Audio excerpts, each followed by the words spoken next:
What do you think of LG versus Frigidaire air conditioners? There are reports of the new LG AC unit running the fan but not cooling a room. It is sometimes the condenser and other times the coolant. But it is still burning up my electric bill, while failing to cool the room. That would burn me up.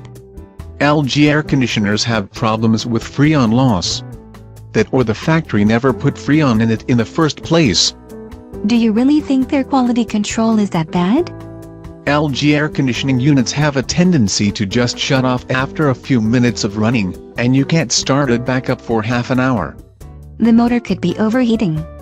In an AC, that's ironic. And LG AC units are loud. A lot of air conditioners are. The fan motor screws regularly fail, causing the fan itself to make a massive racket. And then there's the vibration. LG air conditioning units are cheap. With a CA less than 10, you more than pay for that in electricity use.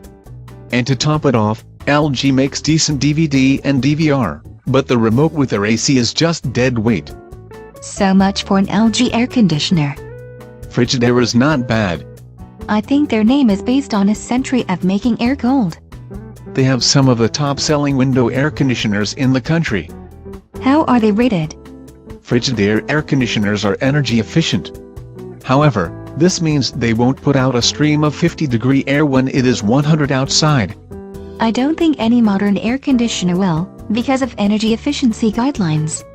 Because you can't use Freon and other high-grade refrigerants anymore, due to environmental regulations. But that isn't Frigidaire's fault. I heard their ACs were quiet.